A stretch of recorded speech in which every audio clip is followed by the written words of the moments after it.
ತಂದೆಯ ದೇವರೇ, ಯೇಸು ಕ್ರಿಸ್ತನ ನಾಮದಲ್ಲಿ ನನ್ನ ಪಾದ ಸನ್ನಿಧಾನಕ್ಕೆ ನಾವು ಬಂದಿದ್ದೇವೆ.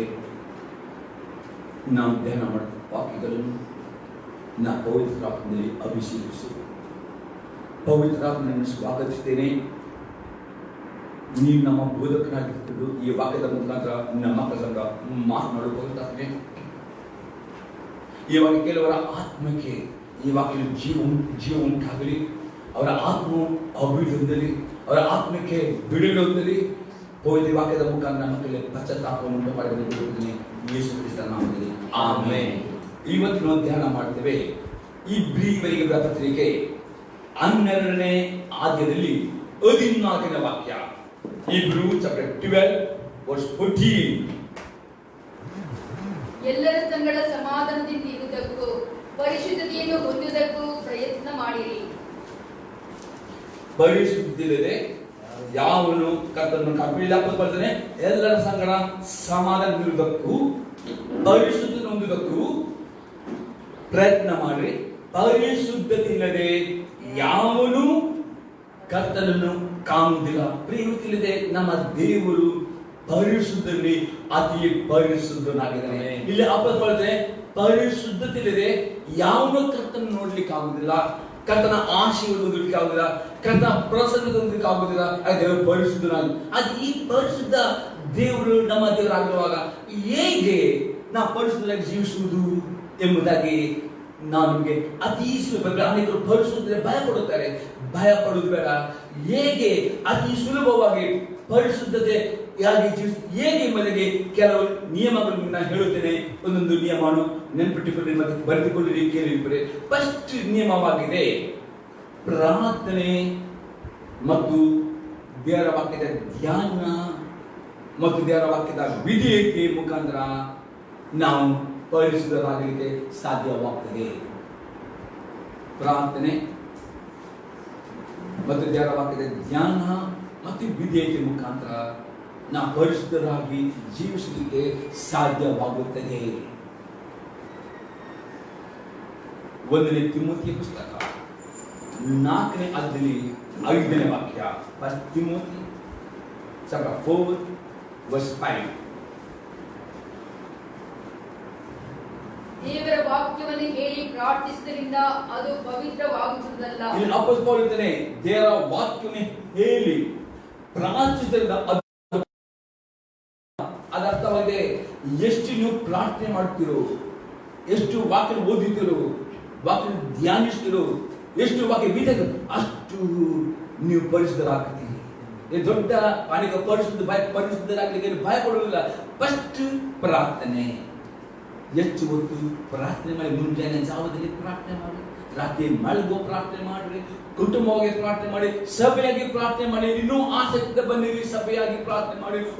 ಎಷ್ಟು ನಾವು ಸಭೆಯಾಗಿ, ಕುಟುಂಬವಾಗಿ, ವೈಯಕ್ತಿಕವಾಗಿ ಪ್ರಾರ್ಥನೆ ಮಾಡುತ್ತಿರೋ ಆ ಪ್ರಾರ್ಥನೆಯಲ್ಲಿ ಪವಿತ್ರ ಶಕ್ತಿಯು ನಮ್ಮನ್ನು ಪರಿಶುದ್ಧರಾಗಿ ಜೀವನ ಮಾಡಿ ಸಹಾಯ ಮಾಡ್ತೇವೆ. ಮತ್ತು ಬರೀ ಪ್ರಾರ್ಥನೆ, ಆ ಪ್ರಾರ್ಥನೆ ಜೊತೆ ನಾವು ದೇವರ ವಾಕ್ಯನು ಮುಂಜಾನೆ ಜಾವದಲ್ಲಿಯೂ, ರಾತ್ರಿ ಮಲಗರು, ಓದುವವರು ಮತ್ತು ಧ್ಯಾನಿಸುವವರು ಆಗಬೇಕು. ಧ್ಯಾನಿಸುವಾಗ ಆ ವಾಕ್ಯದಲ್ಲಿ ಇರುವ ಅಭಿಷೇಕವು ಬೇರೆ.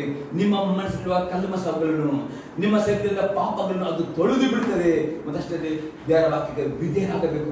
ನೋಡಿ, ಪ್ರಾರ್ಥನೆ, ವಾಕ್ಯ ಓದುವುದು, ವಾಕ್ಯ ಕೇಳುವುದು, ವಾಕ್ಯ ಧ್ಯಾನ ಮಾಡುವುದು, ವಿಧೇಯರಾಗಿ 5 ಸಂಗತಿ ಮಾಡುವ ಅತಿ ಸುಲಭವಾಗಿ. ಏನು ದಿನೇ ದಿನೇ ದಿನೇ ದಿನೇ ದೇವರ ಆತ್ಮನ ಶಕ್ತಿಗೆ ಪರಿಶುದ್ಧ ಜೀವನ ಮಾಡಲಿಕ್ಕೆ ಸಾಧ್ಯ ಮಾಡ್ತದೆ.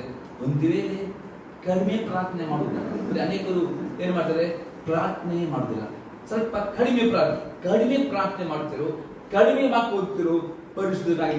ಪ್ರಾರ್ಥನೆ ಅಂದ್ರೆ ಮಿನಿಮಮ್ 1 ಗಂಟೆ, ಮ್ಯಾಕ್ಸಿಮಮ್ ಎಷ್ಟು ಗಂಟೆ ಬರ್ತದೆ, ಮಿನಿಮಮ್ 1 ಗಂಟೆ ಬೌಂಡ್ರಿಯನ್ನು ಕ್ರಾಸ್ ಮಾಡಲೇಬೇಕು ಪ್ರಾರ್ಥನೆಯಲ್ಲಿ. ನಿಮಗೆ ಅದರ ಪವರ್ ಸಿಗಬೇಕಾದ್ರೆ 1 ಗಂಟೆ ಪ್ರಾರ್ಥನೆ ಕ್ರಾಸ್ ಮಾಡಿದ್ರೆ ಮಾತ್ರ ಏನಾದ್ರೂ ಒಂದು ಎಫೆಕ್ಟ್ ಮಜೀದ್ ಆಗ್ತದೆ. 1 ಗಂಟೆ ಕಡಿಮೆ ಪ್ರಾರ್ಥನೆ ಅದರಲ್ಲಿ ಏನೂ ಪವರ್ ಬರುವುದಿಲ್ಲ.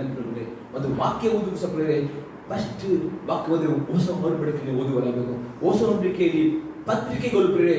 ಈ ಪತ್ರಿಕೆಗಳಲ್ಲಿ ನೀವು ಓದುವಾಗ ವಾಕ್ಯ ಎಷ್ಟು ಓದಿ, ಒಂದು ಪತ್ರಿಕೆ, 1 ಚಾಪ್ಟರ್ ಓದಿ, 2 ಚಾಪ್ಟರ್ ಓದಿ, 5 ಚಾಪ್ಟರ್ ಓದಿ, ತಿಂಗಳಿಗೆ ಪ್ರೇರೆ 2 ತಿಂಗಳೊಮ್ಮೆ ನೀವು ಹೊಸ ಹೊರಬಡಿಕೆ ಓದಿ ಮುಗಿಸ್ಲಿಕ್ಕೆ ಪ್ರಯತ್ನ ಮಾಡಿರಿ. ಎಷ್ಟು ನಿಮಗೆ ಪತ್ರಿಕೆ ಓದು ಅಷ್ಟು ನಿಮ್ಮ ಒಂದು ಗುರಿ ಇರಬೇಕು.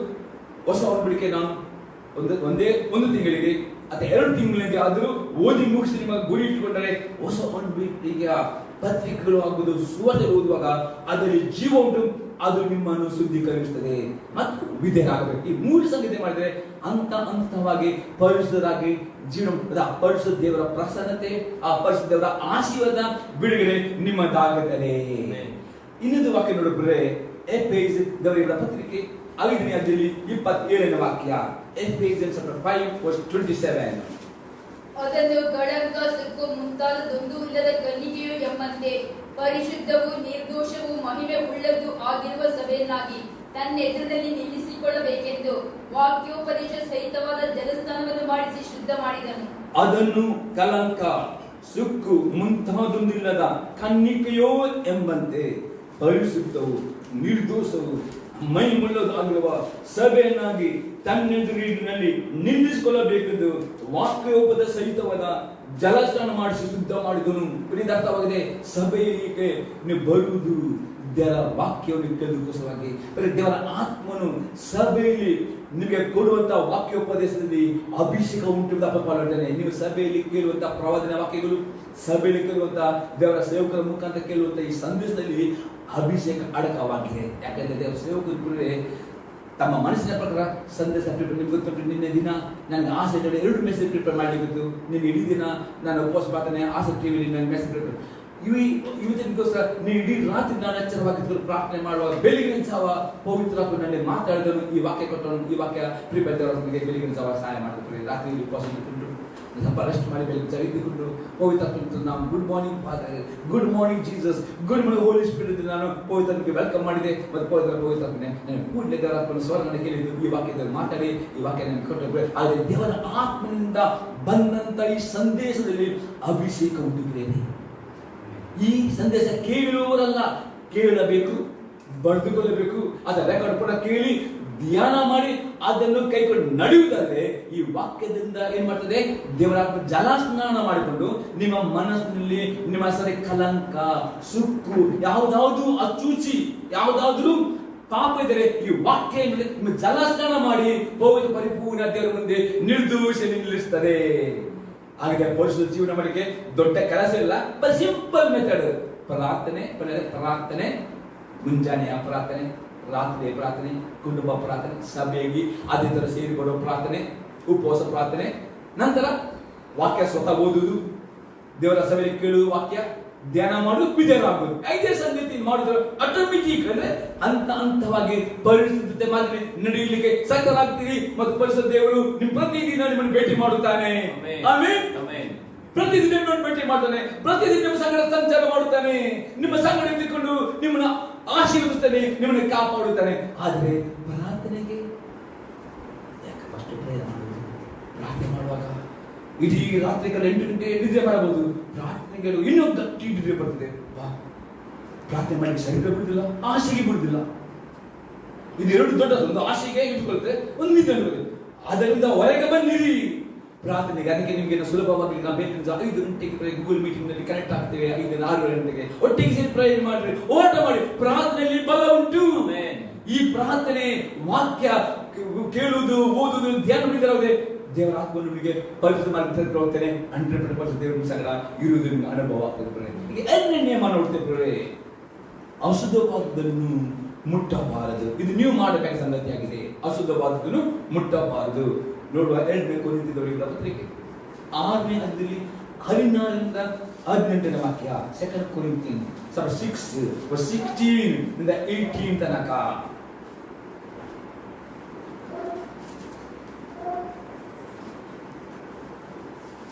ದೇವರ ಮಂದಿರಕ್ಕೂ ವಿಗ್ರಹಗಳಿಗೂ ಒಪ್ಪಿಗೆಯನ್ನು ನಾವು ಜೀವಸರ್ವ ದೇವರ ಮಂದಿರವಾಗಿದ್ದೀವಲ್ವಾ? ಅರ್ಥವಾಗಿದೆ. ಯೇಸು ಕ್ರಿಸ್ತನನ್ನು ಯಾರು ನಂಬುತ್ತಾರೆ, ಅವರು ಅಂಗೀಕಾರ ಮಾಡ್ತಾರೆ, ನಿಮ್ಮ ಶರೀರವೇ ಪವಿತ್ರಾತ್ಮನ ಗರ್ಭಗುಡಿಯಾಗಿದೆ. ಆಮೇಲೆ ಈ ಗರ್ಭಗುಡಿ ತೆಗೆದುಕೊಂಡು ವಿಗ್ರಹಗಳಿಗೆ ಹತ್ತಿರ ಹೋಗಿ ಆರಾಧನೆ ಮಾಡ್ಲಿಕ್ಕೆ ಆಗುವುದಿಲ್ಲ. ದೇವರ ಆತ್ಮನು ಜೀವ ಸ್ವರೂಪವಾಗಿದ್ದಾನೆ. ನೀವು ಎಷ್ಟು ನಂಬುತ್ತಾರೆ ಅದು ಅಂಗೀಕಾರ ಮಾಡಿ, ನೀವೇ ಜೀವ ದೇವರ ಮಂದಿರವಾಗಿದ್ದೀರಿ. ವಾಪಸ್ ಹೇಳ್ತಾನೆ, ಈ ಮಂದಿರದಲ್ಲಿ ವಿಗ್ರಹ ಮಧ್ಯದಲ್ಲಿ ಸೇರಿ ಆರಾಧನೆ ಮಾಡಬಹುದಾ? ಆಗುವುದಿಲ್ಲ ಅಂತ ಹೇಳ್ತಾನೆ. ನಂತರ ಇದರ ಸಂಬಂಧವಾಗಿ ದೇವರು, ನಾನು ಅವರಲ್ಲಿ ವಾಸಿಸುತ್ತಾ ತಿಳುತ್ತಾಡುವನು, ನಾನು ಅವರಿಗೆ ದೇವರಾಗನು, ಅವರಲ್ಲಿ ಪ್ರಜೆಯಾಗನು. ಇವತ್ತು ನೋಡಿದ್ರೆ ದೇವರ ಆತ್ಮನ ಆಧಾರ ಮಾಡುವಾಗ ಪ್ರತಿಯೊಬ್ಬರ ಹತ್ರ ಬಂದಿದ್ದಾನೆ. ಆಮೆನ್. ಅನುಭವ ಮಾಡಿದ್ರೆ ಆಮೆನ್. ಪ್ರತಿಯೊಬ್ಬರನ್ನು ದೇವರು ಮುಟ್ಟಿದ್ದಾನೆ. ನಮ್ಮ ಮಧ್ಯದಲ್ಲಿ ಚಲಿಸಿದರೆ ಯಾವಾಗ ವಿಗ್ರಹ ಆರಾಧನೆಯಿಂದ ನಮ್ಮನ್ನು ಪ್ರತ್ಯೇಕಪಡಿಸಿಕೊಂಡು ದೇವರು ಯಾವ ವಿಗ್ರಹಗಳಿಲ್ಲ ಮನುಷ್ಯ ಕೈ ಕಟ್ಟಿದ ಮನುಷ್ಯರ ಕೈಯಿಂದ ಮಾಡಿ ಯಾವ ಚಿತ್ರದಲ್ಲಿ ಯಾವ ಒಂದು ಮೂರ್ತಿಯಲ್ಲಿ ದೇವರಿಲ್ಲ. ದೇವರ ಆತ್ಮ ಸ್ವರೂಪನಾಗಿದ್ದಾನೆ.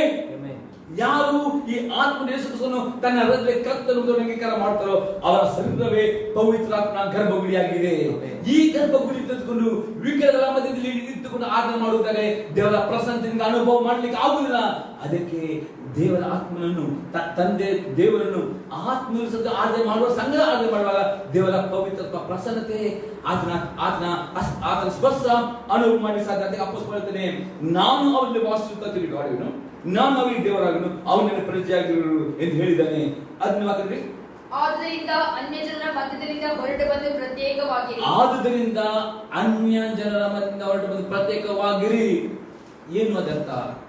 ಕುಟುಂಬವನ್ನು ಬಿಟ್ಟು ಬಿಡಬೇಕು ನಾನು ಹೇಳುವುದಿಲ್ಲ. ಅನ್ಯ ಜನರು ಮಾಡುವಂತಹ ವಿಗ್ರಹ ಆರಾಧನೆಯಿಂದ ಪ್ರತ್ಯೇಕವಾಗಿ ಇರಬೇಕು. ನಿಮ್ಮ ಯಾವ ಇಷ್ಟು ನಿಮ್ಮ ಕುಟುಂಬರು ಸಾರಿ ನಿಮ್ಮ ಪೂಜೆಗೆ ನಿಮ್ಮ ಹಬ್ಬದ ಊಟಕ್ಕೆ ನನ್ನ ಕರೆಯಬೇಡ್ರಿ, ಕೈ ಜೋಡಿಸ್ತೇನೆ. ಯಾಕಂದ್ರೆ ನನ್ನಲ್ಲಿ ಒಂದು ಜೀವದ ದೇವರು ಇದ್ದಾನೆ. ಈ ಜೀವದ ದೇವರನ್ನು ನಾನು ಯಾವ ವಿಗ್ರಹಕ್ಕೆ ಸಮಾನ ಮಾಡ್ಲಿಕ್ಕೆ ಆಗುದಿಲ್ಲ. ಅದು ಕುಟುಂಬದವರು ಬೇಕು, ಅದು ನಿಮ್ಮ ವಿಗ್ರಹದ ಊಟ ಮಾಡ್ಲಿಕ್ಕೆ ಆಗುದಿಲ್ಲ. ಯಾಕೆ? ಅನ್ಯ ಜನರ ಮಧ್ಯದ ಹೊರಟು ಪ್ರತ್ಯೇಕವಾಗಿ ದೇವರ ಮಕ್ಕಳ ಸಂಗಡ ಸೇರಿ ಆರಾಧನೆ ಮಾಡುವುದಾದ್ರೆ ಅಲ್ಲಿ ಪರಿಶುದ್ಧ ದೇವರು ನಿಮ್ಮನ್ನು ಮುಟ್ಟುತ್ತಾನೆ, ಆಶೀರ್ವಾದ ಮಾಡುತ್ತಾನೆ. ಅನಂತರ ಅಶುದ್ಧವಾದ ಯಾವುದನ್ನು ಮುಟ್ಟದಿರಿ ಎಂದು ಕರ್ತನು ಹೇಳುತ್ತಾನೆ. ಅಶುದ್ಧವಾದ ಯಾವುದನ್ನು ಮುಟ್ಟದ. ಅಶುದ್ಧ ಎಂದರೆ ವಿಗ್ರಹ ಆರಾಧನೆ ದೇವರು ಅಸಹ್ಯ ಮಾಡುತ್ತಾನೆ. ಯಾಕಂದ್ರೆ ದೇವರ ಆಜ್ಞೆ ಉಂಟು ಪ್ರೇ ಮೊದಲನೇ ಆಜ್ಞೆ ಇಲ್ಲಿರ್ತದೆ, ಜೀವ ಸತ್ಯವನ್ನು ಒಬ್ಬನೇ ನನ್ನ ಹೊರತು ಬೇರೆ ಯಾವ ದೇವರುಗಳು ಇರಬಾರದು. ಎರಡನೇ ಆಜ್ಞೆ, ಯಾವ ಮೂರ್ತಿಯನ್ನು ಭೂಮಿಯ ಕೆಳಗಡೆ ಆಗಲಿ ಭೂಮಿ ಮೇಲಾಗಲಿ ಪರಲೋಕದಾಗಲಿ ಯಾವುದೇ ರೂಪವನ್ನು ಯಾವ ಮನುಷ್ಯನ ಪಕ್ಷಿಗಳ ಪ್ರಾಣಿ ರೂಪ ಮಾಡಬಾರದು. ಎರಡನೇ ಆಜ್ಞೆ ಆಗಿದೆ. ಈ ಆಜ್ಞೆಗೆ ಅವಿಧರಾಗ್ತಾರೋ ಅದು ಅಶುದ್ಧ. ವಿಗ್ರಹಾರಾಧನೆ ಅಶುದ್ಧ. ವಿಗ್ರಹಗಳಿಗೆ ಸಂಬಂಧಪಟ್ಟ ನೈವೇದ್ಯ ಊಟ ಅಶುದ್ಧ. ವಿಗ್ರಹಗಳು ಪೂಜೆ ಮಾಡಿ ಬಲಿ ಪೂಜೆ ಮಾಡಿ ಊಟ ಮಾಡ್ತಾರೆ, ಅದು ಅಶುದ್ಧ. ಅನೇಕರು ಈ ಲೋಕದಲ್ಲಿ ಅನೇಕ ದೇವರುಗಳಿದ್ದಾರೆ. ಆದರೆ ಜೀವದ ದೇವರಿಗೆ ಕೂಡ ಮಾನವನು ಬೇರೆ ದೇವರಲ್ಲಿ ಕೊಟ್ಟು ಆ ದೇವರಲ್ಲಿ ಪೂಜೆ ಮಾಡಿ ಗಮ್ಮತ್ತಾದ ಊಟವನ್ನು ಕೊಡ್ತಾರೆ. ಗಮ್ಮತ್ತು ಮಾಡಿದ್ರೆ ಆ ಗಮ್ಮತ್ ಊಟದ ಕಾರಣವಾಗುತ್ತಿರೋ ಅದು ದೇವರಿಗೆ ಅಶುದ್ಧವಾಗಿದೆ. ಅಶುದ್ಧವಾದದನ್ನು ಮುಟ್ಟಬಾರದು. ಮುಟ್ಟಿದ್ರೆ ಪರಿಶುದ್ಧ ದೇವರ ಪ್ರಸನ್ನತೆ, ಪರಿಶುದ್ಧ ದೇವರು ನಿಮ್ಮ ಸಂಗಡ ಬರಲಿಕ್ಕೆ ಅದು ತಡೆ ಮಾಡುತ್ತದೆ. ನಿಮಗೆ ಪರಿಶುದ್ಧ ದೇವರು ಯಾವ ಸಂದಿರಬೇಕಾ? ಹಾಗಾದರೆ ಆತನಿಗೆ ಅಶುದ್ಧವಾದ ಯಾವುದು ಮುಟ್ಟಬೇಕು. ಅದು ಮನೆಯೊಳಗೆ ಕೆಲವು ಅಶುದ್ಧ ಪುಸ್ತಕ, ಅಶುದ್ಧದ ಸಿನಿಮಾ ಸಿಡಿಗಳು, ಅಶುದ್ಧ ಟಿವಿಡಿಗಳು, ಮೊಬೈಲ್ ಅಶುದ್ಧದ ಕೆಲವು ಪೋರ್ನೋಗ್ರಫಿ, ಬ್ಲೂ ಫಿಲ್ಮ್ ಅಂತ ಪಿಕ್ಚರ್ಗಳು ಯಾವುದು ಅಶುದ್ಧ ನೋಡಬೇಡಿರಿ, ಮನೆಯೊಳಗೆ ತರಬೇಡಿ, ಅಂತವರ ಕಡೆ ಹೋಗಬೇಡಿರಿ. ಅಂತದ್ದು ಮುಟ್ಟದಿದ್ದರೆ ದೇವರ ಪ್ರಸನ್ನತೆ ಪರದೆ ನಿಮ್ಮ ಸಂಗಡ ಇಟ್ಟುಕೊಂಡು ನಿಮ್ಮ ಮಕ್ಕಳನ್ನು ನಿಮ್ಮನ್ನು ಯಾವ ವ್ಯಾಧಿಗಳು ಬರದಾಗೆ ಕಾಪಾಡ್ತಾರೆ. ಯಾಕೆ ವ್ಯಾಧಿಗಳು ಬರ್ತವೆ? ಯಾಕಂದ್ರೆ ಯಾರು ಜೀವದ ದೇವರು ಗೊತ್ತಿದ್ದುಕೊಂಡು ಈ ಸುಳ್ಳು ದೇವರುಗಳಿಗೆ ಅಥವಾ ವಿಗ್ರಹಾಧನೆಯಲ್ಲಿರುವ ದೇವರುಗಳಿಗೆ ಅವರು ಬಲಿ ಪೂಜೆ ಮಾಡಿ ಅದರ ಊಟದಲ್ಲಿ ಪಾಲ್ಗೊಳ್ತಾರೋ ಆಗ ದೇವರಿಗೆ ಕೋಪ ಬಂದು ಆ ಕೋಪ ದೇಶದ ಕೆಲವು ವ್ಯಾಧಿಗಳು ರೋಗಗಳು ಬರಲಿಕ್ಕೆ ಕಾರಣ ಫಸ್ಟ್ ಅದು ಆಗಿದೆ. ಅದೇ ಕೈ ದೇವರು ವಾಕ್ಯ ಅಲ್ಲಿ ಕೈ ಹಿಡಿ. ವಿಮೋಚಕರ ಪುಸ್ತಕ 23ನೇ ಆದ್ಯದಲ್ಲಿ 25 ಮತ್ತು 26ನೇ ವಾಕ್ಯ. ಎಕ್ಸೋಡಸ್ chapter 23 verse 24 ಇಂದ 26 ತನಕ ಓದಿಕೊಳ್ಳಿ. ಅವರ ದೇವತೆಗಳು ನಮಸ್ಕರಿಸಲು ಬಾರದು, ಪೂಜಿಸಲು ಬಾರದು, ಅವರ ಆಚರಣೆಗಳನ್ನು ಅನುಸರಿಸಲೇಬಾರದು. ಆ ಜನಗಳನ್ನು ನಿರ್ಮೂಲ ಮಾಡಿ ವಿಗ್ರಹ ಸ್ತಂಭಗಳನ್ನು ನಾಶ ಮಾಡಬೇಕು. ನಿಮ್ಮ ದೇವರಾದ ಯೆಹೋವನೊಬ್ಬನನ್ನೇ ಆರಾಧಿಸಬೇಕು. ನಿಮ್ಮ ದೇವರಾದ ಯೆಹೋವನೊಬ್ಬನನ್ನೇ, ಯಾವ ವಿಗ್ರಹ ಮಾಡಬಾರದು ಅಂತಾನೆ, ನಿಮ್ಮ ದೇವರೊಬ್ಬನನ್ನೇ ಆರಾಧಿಸಬೇಕು. ಆಗ ಆತನು ನಿಮ್ಮ ಅನ್ನಪಾನಗಳನ್ನು ಆಶೀರ್ವಾದ ಮಾಡುತ್ತಾನೆ. ನಿಮ್ಮೊಳಗೆ ಯಾವ ವ್ಯಾಧಿಯು ಉಂಟಾಗದಂತೆ ಮಾಡುವೆನು. ಆಮೆನ್. ನಿಮ್ಮ ರೋಗಗಳು ಬೇರೆ, ರೋಗಗಳು ಗುಣವಾಗ್ತವೆ. ವ್ಯಾಧಿಗೆ ಮೆಡಿಸಿನ್ ಇದ್ದರೂ ಡಾಕ್ಟರ್ ಇದ್ದಾರೆ ಗುಣ ಮಾಡ್ಲಿಕ್ಕೆ ಆಗುದಿಲ್ಲ, ಸಾವಿರ ಟ್ಯಾಬ್ಲೆಟ್ ಕೊಂಡಿರ್ತಾರೆ ಸರಿಕೊಂಡು. ವ್ಯಾಧಿ ಎಂದರೆ ಗುಣವಾಗದಂತ ಕಾಯಿಲೆ. ಅದೇ ಡಾಕ್ಟರ್ ಹೇಳ್ತಾರೆ ಇದು ಗುಣ ಮಾಡ್ಲಿಕ್ಕೆ ಆಗುದಿಲ್ಲ, ನಿಮಗೆ ಕಂಟ್ರೋಲ್ ಮಾಡಬಹುದು, ನೀವು ಸಾಧ್ಯತೆ ಟ್ಯಾಬ್ಲೆಟ್ ತಗೊಂಡೋಗ್ಬೇಕಾದ್ರೆ ರೋಗಗಳು ಬರ್ತವೆ, ಗುಣವಾಗ್ತವೆ. ಅದಕ್ಕೆ ಈ ವ್ಯಾಧಿಗಳು ಮುಟ್ಟದಂತೆ ದೇವರ ಕಾಪಾಡುತ್ತಾನೆ. ಯಾರು ಜೀವದ ದೇವರನ್ನು ಆರಾಧನೆ ಮಾಡುತ್ತಾರೋ ಅವರಿಗೆ ಯಾವ ವ್ಯಾಧಿ ಮುಟ್ಟಲಿಕ್ಕೆ ಬಿಡುವುದಿಲ್ಲ ಎಂಬುದಾಗಿ ದೇವರ ವಾಕ್ಯ ಹೇಳುತ್ತದೆ. ಅನಂತರ ನಿಮ್ಮ ದೇಶದಲ್ಲಿ ಗರ್ಭಸ್ರಾವವಾಗಲಿ ಬಂಜೆತನವಾಗಲಿ ಇರುವುದೇ ಇಲ್ಲ. ಆಮೇಲೆ ನಿಮ್ಮ ದೇಶದಲ್ಲಿ ಗರ್ಭಸ್ರಾವವಾಗಲಿ ಬಂಜೆತನ ಸಹ ಇರುವುದಿಲ್ಲ ಅಂತ ಹೇಳ್ತಾರೆ. ನಿಮಗೆ ಸಂಪೂರ್ಣವಾದ ಆಯುಷ್ಯನ್ನು ಕೊಡುವೆನು. ನಿಮಗೆ ಸಂಪೂರ್ಣ ಆಯುಷ್ಯನ್ನು ಕೊಡುವ ದೇವರು ಪ್ರೇರೆ ಯಾರಿಗೂ ಅರ್ಧ ಆಯುಷ್ಯ ಕೊಡಲಿಲ್ಲ, ಬೈಬಲ್ ಅಲ್ಲಿ ಇಲ್ಲ. ಅರ್ಧ ಆಯುಷ್ಯ ಯಾರೂ ಇಲ್ಲ, ಎಲ್ಲರಿಗೂ ಪೂರ್ಣ ಆಯುಷ್ಯ ಕೊಟ್ಟಿದ್ದೇನೆ. ಆದರೆ ದೇವರ ಮಕ್ಕಳು ದೇವರ ಅವಿಧಾನ ನಿಮಿತ್ತವಾಗಿ ವಿಧಾರಣೆ ಮಾಡಿರುತ್ತೆ, ಅವರ ಆಯುಷ್ಯದಲ್ಲಿ ಮುಟುಕು ಮಾಡ್ತಾನೆ, ವಿನ್ನ ಅವರಿಗೆ ಪೂರ್ಣ ಆಯುಷ್ಯ ಕೊಡುತ್ತಾನೆ ಯಾರು ವಿದ್ಯರಾಗುವವರಿಗೆ. ಆಮೇಲೆ ಹಾಗಾದರೆ ಪುನಃ ಇಲ್ಲಿ ಬನ್ನಿ, 18 ಪುನಃ ಬನ್ನಿ. ಇದಲ್ಲದೆ ನಾನು ನಿಮ್ಮನ್ನು ಸೇರಿಸಿಕೊಂಡು ನಿಮಗೆ ತಂದೆಯಾಗಿರುವೆನು. ಯಾರು ಅನ್ಯ ಮತ್ತೆ ಪ್ರತ್ಯೇಕವಾಗ್ತಾರೋ ಅಷ್ಟು ಮುಟ್ಟಿದ್ರು ಆಗ ದೇವರು ನಿಮ್ಮನ್ನು ಸೇರಿಸಿಕೊಂಡಿರ್ತಾರೆ, ನಾನು ನಿಮಗೆ ತಂದೆಯಾಗಿದ್ದೇನೆ. ನಂತರ ನೀವು ನನಗೆ ಕುಮಾರ ಕುಮಾರಿಯರು ಆಗಿರುವಿರೆಂದು, ನೀವು ನನಗೆ ಕುಮಾರ ಕುಮಾರಿ ಆಗಿರುವೆಂದು ಹೇಳ್ತಾನೆ. ಇಂಥ ದೇವರು ಪರಿಶುದ್ಧ ದೇವರು ನಿಮ್ಮ ಸಂಗಡ ಬರಬೇಕಾ? ನಿಮ್ಮ ಮನೆಯಲ್ಲಿ ನಿಮ್ಮ ಸಂಗಡ ತಿರುಗಾಡಬೇಕಾ? ನಮ್ಮ ಮನೆಯಲ್ಲಿ ನಾನು ಕಾಲು ಬಿಡುವಾಗ ನನ್ನ ದೇವರ ಆತ್ಮನು ನನ್ನ ಕಾಲ ಸ್ಟೈಲ್ ಇಟ್ಕೊಂಡು ನನ್ನ ಕಾಲು ಬಿಡುವನಾಗಿದ್ದಾನೆ. ನಾನು ಅನುಭವ ಪ್ರತಿ ಸಲ ನಾನು ಅನುಭವ ಮಾಡ್ತೇನೆ. ನಾನು ಮೊದಲು ಬೈಕ್ನಲ್ಲಿ ಬಿಸ್ನೆಸ್ ಮಾಡ್ತೇನೆ, ಭಟ್ಕಲ ತನಕ ಬಿಸ್ನೆಸ್ ಹೋಗ್ತೇನೆ. ಎಷ್ಟೋ ಅಪಘಾತಗಳು ಬಂದರು, ಪವಿತ್ರ ಆತ್ಮನು ನನ್ನ ಬೈಕ್ ನಡೆಸ್ಕೊಂಡು ಬಂದು ನಾನು ಅನುಭವ ಮಾಡಿದ್ದೇನೆ. ಎಷ್ಟು ಸಲ ಮಳೆಗಾಲಕ್ಕೆ ಬ್ರೇಕ್ ಪೈಲ್ ಆಗಿದ್ದೇನೆ, ಬೈಕ್ ಮಳೆಗಾಲಕ್ಕೆ ನೆರೆ ಬರುವಾಗ ಆ ಬೈಕ್ ದೇವರ ಆತ್ಮನು ನಡೆಸಿಕೊಂಡು ನನಗೆ ಮನೆಗೆ ತಂದಿದ್ದಾನೆ. ಆದರೆ ಪ್ರಿಯರೇ, ಈ ಪರಿಶುದ್ಧ ದೇವರು ಹೋಗುವಾಗ ಬರುವಾಗ ನಮ್ಮ ಸಂಗಡ ಬರಬೇಕಾ? ನಾವು ಅಶುದ್ಧ ಪಾಪವನ್ನು ಹುಟ್ಟಬಾರದು, ಅನ್ಯ ಜನರಿಂದ ಪ್ರತ್ಯೇಕವಾಗಬೇಕು. ವಿಗ್ರಹಾಧನೆ ಒಟ್ಟು ಸೇರಿ ಆರಾಧನೆ ಮಾಡಬೇಡ. ನಮ್ಮ ದೇವರು ನಮ್ಮ ಆತ್ಮ ದೇವಾಸ, ನಾವು ಜೀವ ದೇವರ ಆಲಯವಾಗಿದ್ದೇವೆ. ಜೀವಂತ ದೇವರು ಯಾರು ಅವರು ಟೀಚರ್ ಆರಾಧನೆ ಮಾಡಿದರೆ ಜೀವ ದೇವರು ನಮ್ಮ ತಿರುಗಾಡುತ್ತಾನೆ. ಅದು ನಾನು ನಿಮ್ಮ ತಂದೆಯಾಗಿದ್ದೇನೆ, ನಾವು ಅವರಿಗೆ ಕುಮಾರ ಇಂಥ ದೇವರು ನಿಮಗೆ ಸಿಗುತ್ತಾನೆ. ಇದು ನೀವು ಮಾಡಬೇಕು. ಫಸ್ಟ್ ನೀವು ಮಾಡುವುದು ಪ್ರಾರ್ಥನೆ, ವಾಕ್ಯ ವಿದ್ಯತೆ. ಇದು ನೀವು ಮಾಡುವುದಾದ್ರೆ 100% ಪರಿಶುದ್ಧ ದೇವರು ನಿಮ್ಮ ಸಂಗಡ ಇರುತ್ತಾನೆ. ಒಂದು ವೇಳೆ ಇದು ಮಾಡುವುದಿಲ್ಲ, ನಿಮ್ಗೆ ಅನುಭವ ಯಾಕೆ ದೇವರು ನನ್ನ ಬಿಟ್ಟನು, ಯಾಕೆ ಕಾಯಿಲೆ ಬಂತು, ಯಾಕೆ ಯಾಕೆ ಯಾಕೆ ಪ್ರಶ್ನೆ ಬರ್ತದೆ, ಉತ್ತರ ಬರ್ತದೆ ಯಾಕೆ ಯಾಕೆ ಯಾಕೆ ಯಾಕೆ ನೀವು ಅರ್ಥ ಮಾಡಿಲ್ಲ. ನನ್ನ ದೇವರು ಪರಿಶುದ್ಧನಾಗಿದ್ದಾನೆ. ಆ ದೇವರಿಗೆ ಪರಿಶುದ್ಧ ಬೇಕು. ಅದೇ ನಾನು ಈ ರೀತಿ ಮಾಡುವುದರೆ ನನಗೆ ಪರಿಶುದ್ಧ ಮಾಡಲಿಕ್ಕೆ ಸಾಧ್ಯ ಉಂಟು. ದೇವರ ಆತ್ಮ ಸಹಾಯ ಮಾಡುತ್ತಾನೆ. ಅದು ನಾನು ಮಾಡಲಿಲ್ಲವಾದ್ರೆ ನಮ್ಮ ರಕ್ತ ಮಾಸದಲ್ಲಿ ಪರಿಶುದ್ಧ ರೊಟ್ಟಿ ನಡಲಿಕ್ಕೆ ನಮಗೆ ಆಗುವುದಿಲ್ಲ. ಅದಕ್ಕೆ ಸುಲಭವಾದ ನಿಯಮ ಹೇಳಿಕೊಡ್ತೇನೆ, ತುಂಬಾ ಸುಲಭ. ಅದು ನೀವು ಮಾಡಲಿ ಬೇರೆ, ಇದು ಸುಲಭವಾಗಿದೆ. ಮೂರನೇ ನಿಯಮ ನೋಡೋಕೆ, ನಾನು ಪರಿಶುದ್ಧರಾಗಿ ಜೀವಿಸಕ್ಕೆ ಪ್ರಯತ್ನಿಸಬೇಕು. ದಿನಾಲು ಪರಿಶುದ್ಧರಾಗಿ ಜೀವಿತಕ್ಕೆ ಪ್ರಯತ್ನಿಸಬೇಕು. 2 ಕೊರಿಂಥದವರ ಪತ್ರಿಕೆ 7ನೇ ಅಧ್ಯಾಯದಲ್ಲಿ 1ನೇ ವಾಕ್ಯ.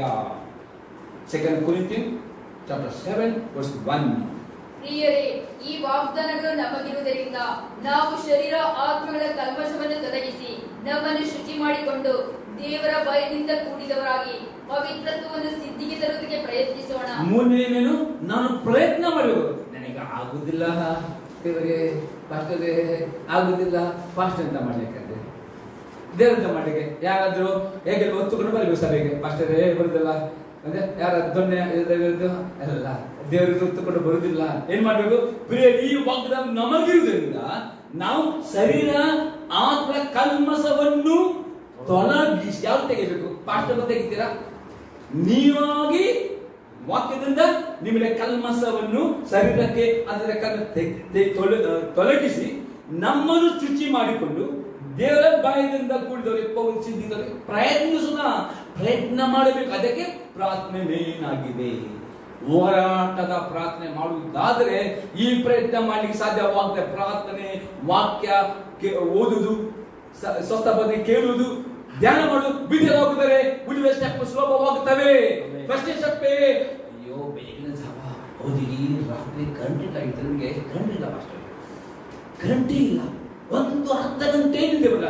ಅದಕ್ಕೋಸ್ಕರ 5 ಗಂಟೆ ಒಳ್ಳೆ ನಿದ್ರೆ ಬಂತು ನನಗೆ. ಗಟ್ಟಿ ನಿದ್ರೆ ಮಾಡಿದೆ. ದೇವರು ಯಾರು ಎಕ್ಸ್ಕೊಳ್ಳಿದ್ದಕ್ಕಂತಾರ ಇಲ್ಲ, ನಾನು ಎಕ್ಸ್ಕೊಂಡಿಲ್ಲ. ನನಗೆ ಇಲ್ಲಿ ರಾತ್ರಿ ನಿದ್ರೆ ಬರಲಿದ್ದು ಪ್ರೇಯರ್ ಮಾಡ್ತಿದ್ದೇನೆ, ನನ್ನ ಸಮಯ ಇದ್ದುಕೊಂಡು ಹೊರಗೆ ಬಂದು ಪ್ರೇಯರ್ ಮಾಡ್ತಾ ಇದ್ದೇನೆ. ನಾನು ಎಕ್ಸ್ಕೊಂಡಿಲ್ಲ. ಸೊಂಟ ಒಂದು ನನಗೆ ಬೆಳಗ್ಗೆ ಸೊಂಟನು 102-3 ಡಿಗ್ರಿ ಜ್ವರ ಇತ್ತು. ಟೆಂಪರೇಚರ್ ನೋಡ್ಲಿಲ್ಲ, ಜ್ವರಕ್ಕೆ ಕೇರ್ ಮಾಡಲಿಲ್ಲ. ನಾನಿದೆ ಜ್ವರವೇ ಸೆಂಟರ್ವೇ ನಿನಗೆ ಅಧಿಕಾರವಿಲ್ಲ.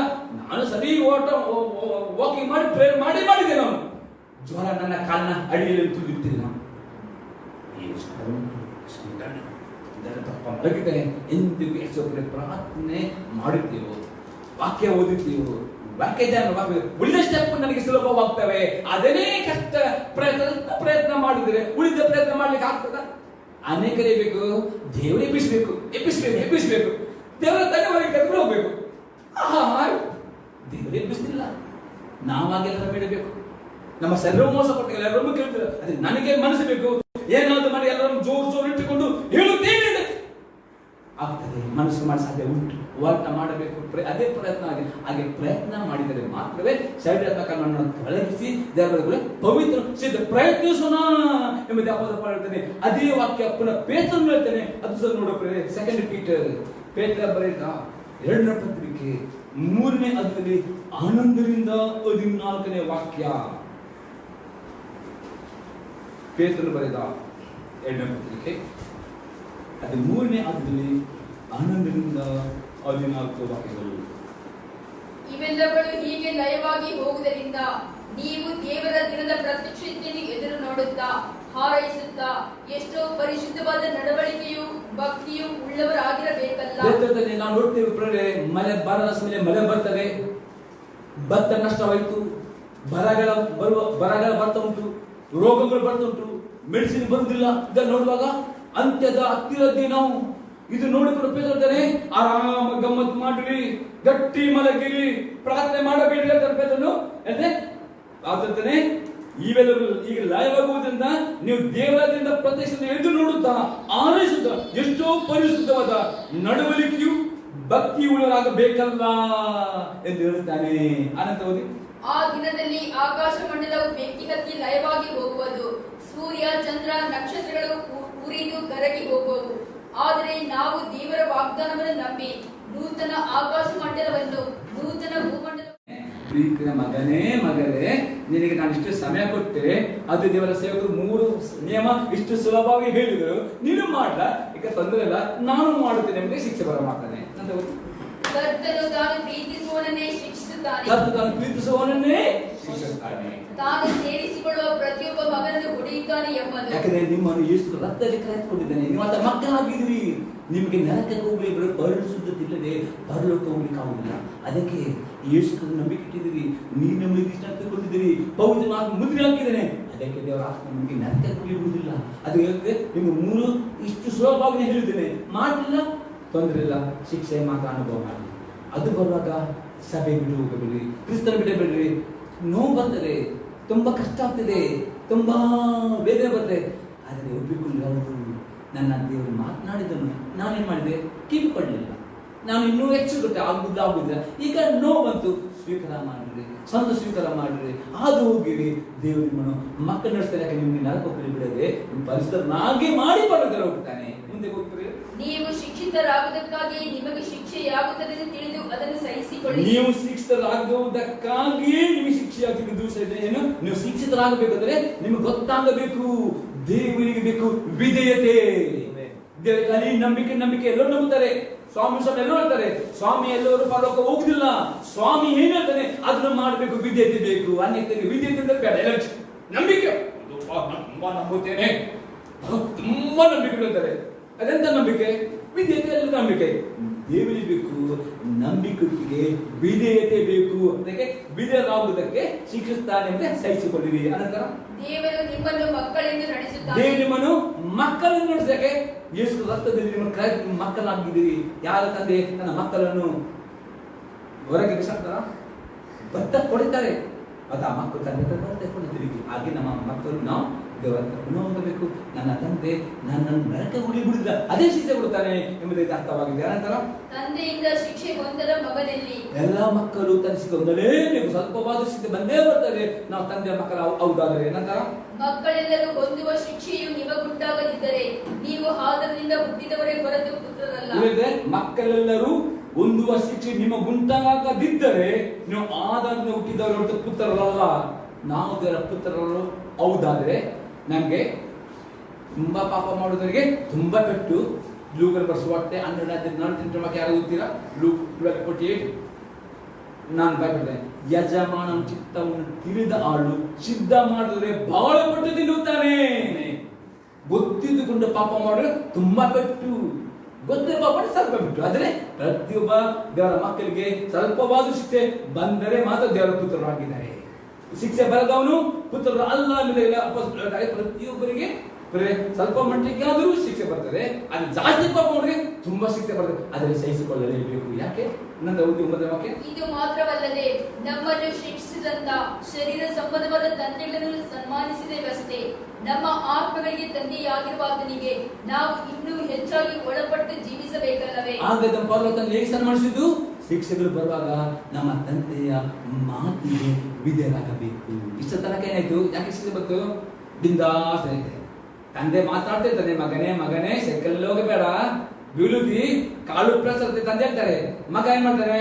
ತಂದೆ ಪಕ್ಕ ಮಲಗಿದ ಕೂಡಲೇ ಸೈಕಲ್ ಹೋಗ್ತಾರೆ, ಕಾಲು ಪ್ರೆಸ್ ಇರ್ತದೆ. ತಂದೆ ಒಳ್ಳೆದು, ನಿನಗೆ ಹೇಳಿಲ್ವಾ, ನಿನಗೆ ಪ್ರಾಯ ಅಲ್ಲ, ಸೈಕಲ್ ಹೋಗಬೇಡ. ಒಳ್ಳೆ ಮಗ ತಂದೆ ಹೇಳಿಲ್ಲ, ಈಗ ಬೆಂಡ್ ಸಾಕು, 21 ದಿನ 30 ದಿನ ಬೆಂಡ್ ಕುಟುಕು ಮಾಡು. ಅದೇ ರೀತಿ ದೇವರ ತಂದೆ ಹೇಳ್ತಾನೆ, ಮತ್ತೆ ಮಾಡಿ ಶಿಕ್ಷೆ ಬರುತ್ತದೆ. ಆದ್ರೆ ಆ ಮಗ ಏನ್ ಮಾಡ್ತಾನೆ? ತಂದೆ ನಿನಗೆ ಅವತ್ತಂದೆ ನೀನು ಬುದ್ಧಿ ಹೇಳಿದಿ, ನಾನು ನಿನಗೆ ಅವಿದನಾದೆ, ನೀನು ಮಳೆಗಿನ ಸಮಯ ಮೆಲ್ಲ ಸೈಕಲ್ ಹೋದೆ, ಒಪ್ಪಿಕೊಳ್ಳುತ್ತಾನೆ.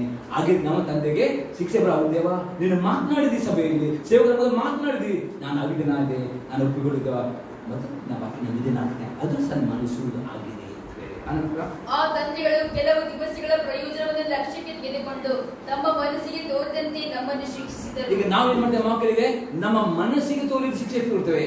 ನಾನು ನನ್ನ ಮಕ್ಕಳಿಗೆ ಶಿಕ್ಷೆ ಕೊಟ್ಟಿದ್ದೆ, ಹೇಗೆ ನನ್ನ ಮನಸ್ಸು ತೋರುವಾಗ ಶಿಕ್ಷೆ ಕೊಡ್ತೇನೆ. ಆದರೆ ದೇವರು ಮಾಡ್ತಾನೆ, ಆತನಾದರೂ ನಾವು ತನ್ನ ಪರಿಶುದ್ಧತೆಯಲ್ಲಿ ಪಾಲುಗಾರರಾಗಬೇಕೆಂದು ನಮ್ಮ ಹಿತಕ್ಕಾಗಿಯೇ ಶಿಕ್ಷಿಸುತ್ತಾನೆ. ಆತನಾದರೂ ನಾವು ಪರಿಶುದ್ಧತೆಯಲ್ಲಿ ಪಾಲ್ಗೊಳ್ಳಬೇಕು, ಹಿತಕ್ಕೋಸ್ಕರ ಶಿಕ್ಷಿಸುತ್ತಾನೆ. ನೋಡಿ, ಅದು ಪಾಲ್ಗೊಳ್ಳೋದಕ್ಕೆ 3 ಸುಲಭ ನಿಯಮ ಕೊಟ್ಟಿದ್ದೇನೆ. ಇದು ನನಗೆ ಕಷ್ಟ ಆಗಿತ್ತು, ಇದು ನಾನು ಅನುಭವ ಮಾಡಿದೆ. ಏನು ನಿಮ್ಮ ಎಲ್ಲಿದ್ದೀರಿ? ನೀವು ಆಲಿಸುತ್ತೇವೆ 3 ನಿಯಮ ಸ್ವಲ್ಪವಾಗಿ ಸ್ಲೋವ, ಏನು ದೊಡ್ಡ ಕಷ್ಟ ಆಯ್ತು ಅದು ಬೇಡ, ಇದು ಬರುತ್ತದೆ, ಸ್ವೀಕಾರ ಮಾಡ್ರಿ. ಗುಣಗುಟ್ಟ ಬೇಡ್ರಿ. ಎಷ್ಟು ತನಕ? ಪರಿಪೂರ್ಣ ಪರಿಸ್ಥಿತಿ ಪಾಲ್ವಾಗುವ ತನಕ, ಪರಿಪೂರ್ಣ ವಿಧರಾಗುವ ತನಕ ಅನುಭವ ಮಾಡಲೇಬೇಕು. ಮತ್ತು ಮಾಡ್ತೇವಿ, ಟ್ಯಾಬ್ಲೆಟ್ ನುಂಗುತ್ತಾ ಇರಿ, ಅದು ಗುಣ ಮಾಡ್ಲಿಕ್ಕೆ ದೇವ್ರು ನೋಡ್ತಾನೆ, ನಿಮ್ಮ ಪರ್ಫೆಕ್ಟ್ ಒಬ್ಬಿ ನೋಡ್ತಾರೆ, ಆಗ ದೇವ್ರ ಗುಣ ಮಾಡುತ್ತಾನೆ. ಅಷ್ಟೊಂದು ಬೇಗ ಗುಣ ಆಗುದಿಲ್ಲ, ನೆನಪಿಕೊಳ್ಳಿ. ಅದಕ್ಕೆ ಹಾಗೆ ಬೇಡ, ಇವತ್ತಿನ ದಿನವೇ ವಿಧೇಯರಾಗಿರಿ, ಈ ದಿನವೇ ವಿಧೇಯರಾಗಿರಿ. ಅಷ್ಟು ದೊಡ್ಡ ಶಿಕ್ಷೆ ಬರುವುದಿಲ್ಲ, ದೇವರು ತಪ್ಪಿಸುತ್ತಾನೆ. ಅದಕ್ಕೆ ದೇವರ ನಿಮಗೆ ಹೇಳಲಿಕ್ಕೆ ಇದಕ್ಕೆ ಇನ್ನು ಯೇಸುದ ಬರುತ್ತೆ ಮತ್ತೆ ಉಂಟು. ಅದೇ ಆಲ್ರೆಡಿ ನಾನು ನಿಮಗೆ ಪ್ರಕಟಣೆ ಮಾಡಿದ್ದೇನೆ, ಬೇಗ ವಿಧೇಯರಾಗಿರಿ. ಅಷ್ಟು ಶಿಕ್ಷೆ ಬಂದರೆ ಸ್ವಲ್ಪ ಏನು ಬರಬಹುದು, ಎಲ್ಲರೂ ಅನುಭವ. ಅದು ತುಂಬಾ ಶಿಕ್ಷೆ ಯಾರೇ ಬರ್ತಾರೆ. ಇವತ್ತಿನ ವಾಕ್ಯ ತಳ್ಳಿ ಬಿಡ್ತಿರೋ, ಬಾಧಪಟ್ಟು ತಿಳಿತೀರಿ, ಬಾಧಪಟ್ಟು ಬೇಡ, ಇವಾಗಲೇ ವಿಧೇಯರಾಗಿ ಆತನು ಏನ್ ಮಾಡ್ತಾನೆ? ನಾವು ಪರಿಶುದ್ಧತೆ ಪಾಲ್ಗೊಳ್ಳಬೇಕು.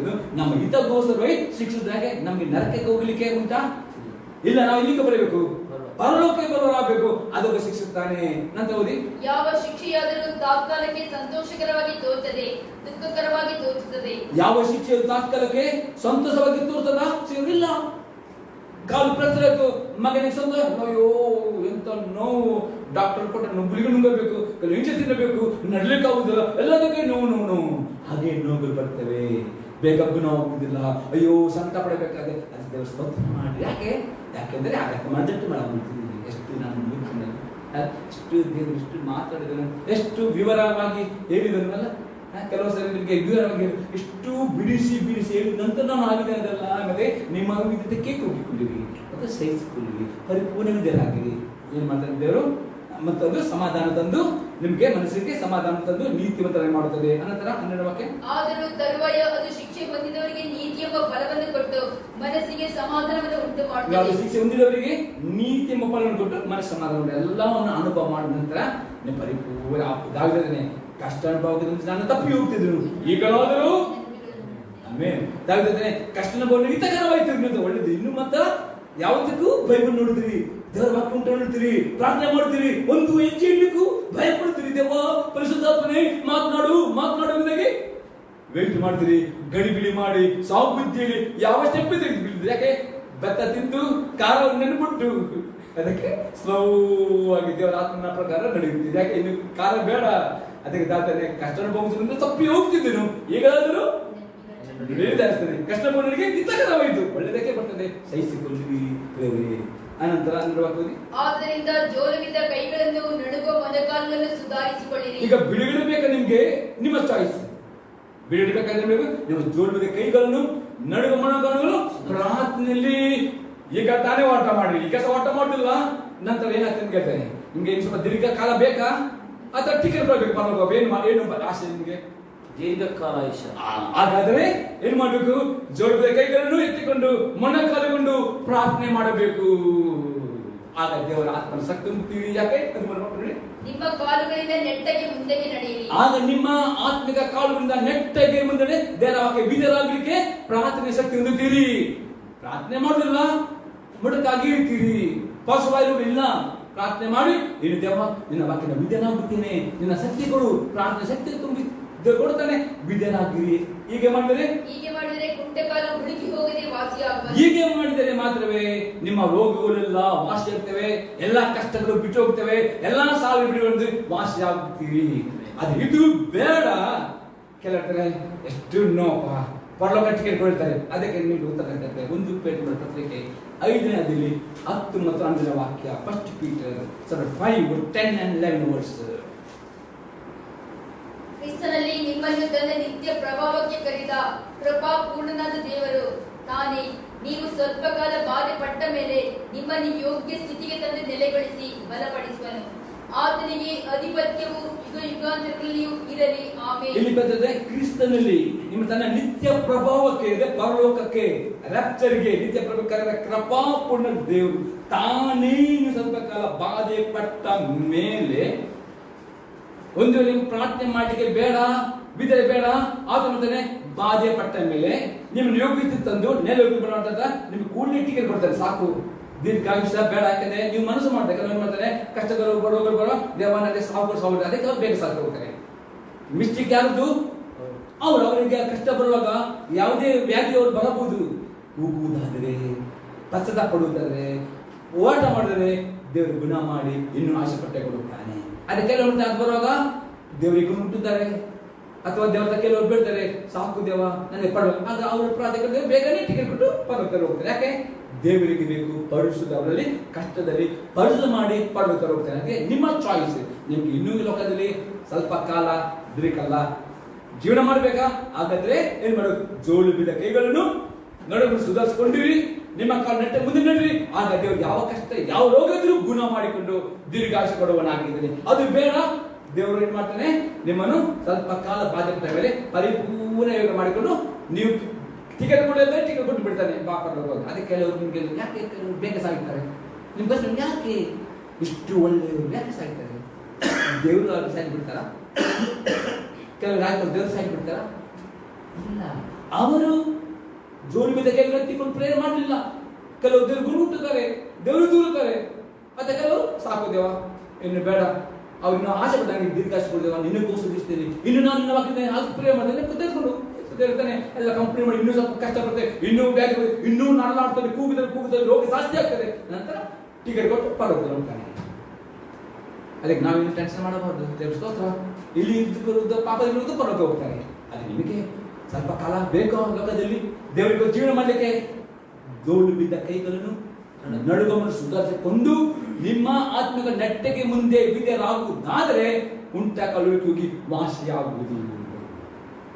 ದೇವರ ನಾಮಕ್ಕೆ ಸ್ತೋತ್ರವಾಗಲಿ. ಈ 4 ನಿಯಮಗಳನ್ನು ನೀವು ಪಾಲಿಸಿದಾಗ 100% ನೀವು ಪರಿಶುದ್ಧ ಜೀವನ ಸಾಧ್ಯವಾಗ್ತದೆ. ಪರಿಶುದ್ಧ ಸಾನ್ನಿಧ್ಯವನ್ನು ಎಲ್ಲ ನಿಮ್ಮನ್ನು ಕಾಪಾಡುವನಾದರೆ ದೇವರ